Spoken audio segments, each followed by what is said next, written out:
Hey, what's up you guys? My name's Kyle Warner. Today I'm here to show you guys how to install a Cushcore on your wheel.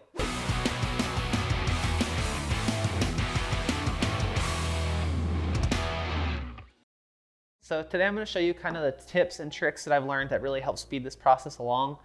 This process is going to be the same whether you're doing a Cushcore XC or a Cushcore Pro. In my experience, the Cushcore XC is a little bit quicker and easier just because you don't need quite as precise of technique. So let's go ahead and get started. First thing I'm going to show you guys are the supplies that I usually use. So obviously I got my Cushcore here. I have two of these new Cushcore bead dropper tire levers I'm going to be testing out today. So I'm excited to try those out. I got my tire sealant ready to go. I have my bucket, which is going to be the most important part of this whole process. And then I got my wheel and my fresh tire that I'm going to throw on. So just as a quick kind of briefing, what we're gonna end up doing is taking the Cushcore, you install it around the rim, and then you're gonna take your tire, put the tire over the entire Cushcore and wheel assembly, and then tuck in one side of the bead. Then we're gonna basically flip the Cushcore over, tuck in the other side of the bead, pour some sealant in, finish it off, and air it up. You should be good to go. So let's go ahead and get into this and start putting this on. All right, cool, so we're gonna go through the process down here. The first thing obviously is to make sure you have your Cushcore valve installed. So that valve is basically kind of like a standard valve, but it has holes on the side so that when you put the Cushcore on top, it doesn't block the top of the air valve. That way air can kind of go out of the side and still fill up your tire.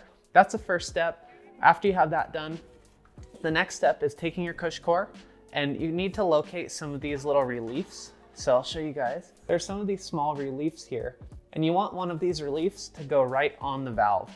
That way air can get around the side really easily. So once you have that there, basically, you're just gonna work your way around the whole wheel until the Cushcore is all the way on. Another tip that I kind of wanted to say before this is if you can leave your Cushcore out in the sun and your tire out in the sun for a little bit before you do this, it'll really make it a lot easier. When they're cold, they're a lot harder to get around the rim, and it's a lot harder to fight with your tire. So I like to just leave it out in the sun for about 5 to 10 minutes and let it warm up a little bit. So now that we have the Cushcore installed around the wheel, we're gonna take our tire and we're gonna basically work our tire around and over the Cushcore and the wheel.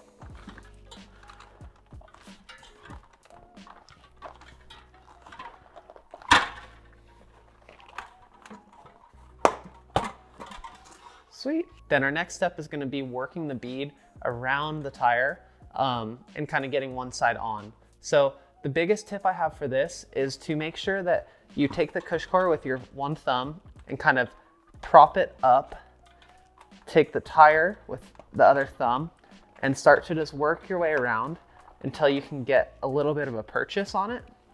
So now that I have a little bit of the bead tucked in around the rim, I'm gonna just make sure I hold that and then just slowly work your way around with your hand at first. So I like to use the tire levers later on, but I found if I use the tire levers too early, it can actually create some problems and I can push the Cushcore off the rim that I just put it on.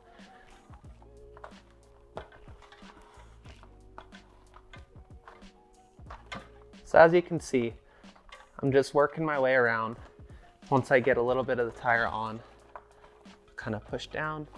Okay, so now that I have basically from here all the way around to here tucked in, and I have this open section here where it's starting to get tight, I need to go back around and I need to actually take the tire bead and press it down into the center of the rim. So work your way down and give the tire some slack.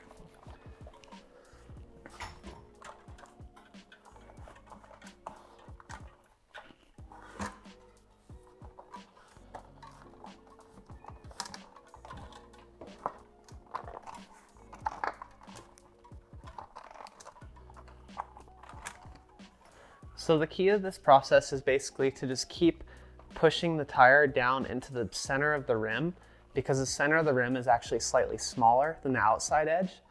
And then as you do that, you're able to kind of work these tire levers in and just take small chunks out of it as you go. So there's that.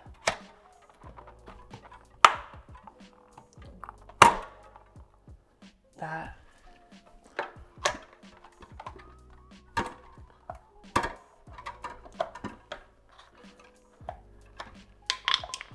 Cool. And then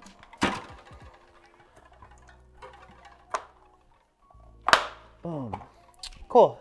So now we have one side of the tire completely installed. So we're gonna take the wheel, we're gonna flip it over, and we're gonna start working on the second side. Again, I like to start away from the valve stem. So valve stem's on that side.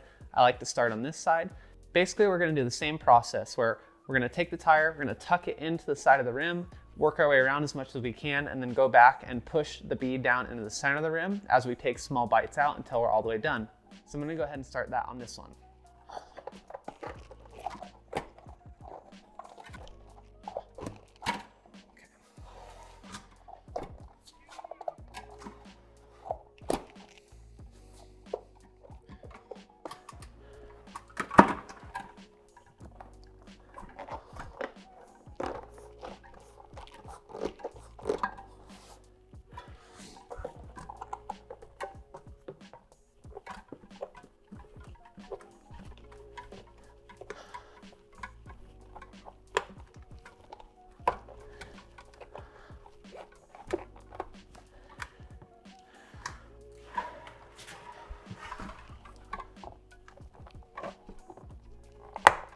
So like I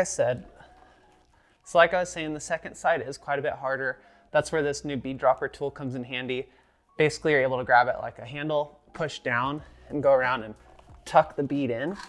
So I can just go like this and take small bite-sized chunks out and get the second side to seat.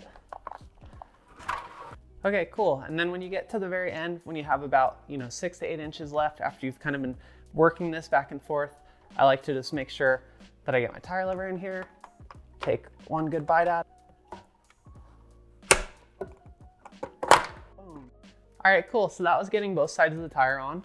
Like I said earlier, I like to use an injector like this, basically a syringe, to inject my sealant afterwards.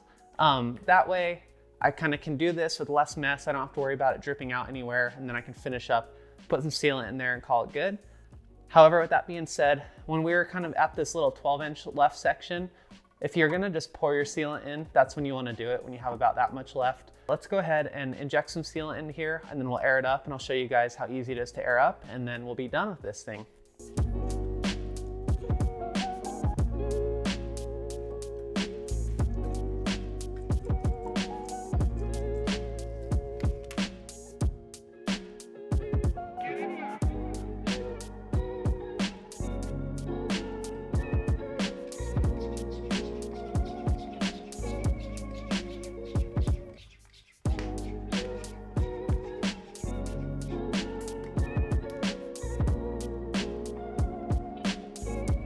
So I hope that helped you guys out a little bit. Like I said, the bucket is a must-have. If you need a little bit of extra help, you can do soapy water, spray it around the Cushcore and inside of your tire. It'll help things slip around. But overall, it's a pretty simple process. It just needs to be one that takes a little bit of time. So the first time you'll probably struggle a little bit, and then after that, you'll start to get better and better. And now I'm able to do these in 5 to 10 minutes. So it's pretty much like a normal tire swap. A little bit more difficult, but not a crazy amount more difficult. So definitely worth it in my opinion. It's been an awesome addition to my bike. It helps me just ride with confidence and just ride fast through stuff without worrying about breaking wheels or burping tires or landing sideways and having something roll. So I really appreciate it and I love riding with it. I don't think I will ride without it anymore. I hope this helps you guys out. If you have any other questions, please put them below in the comments and I'll try to get to them as soon as I can.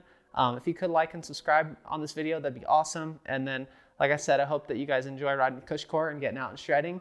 I love it and I think you guys will too. So thanks for watching. Hope this helps you out and I'll talk to you guys soon.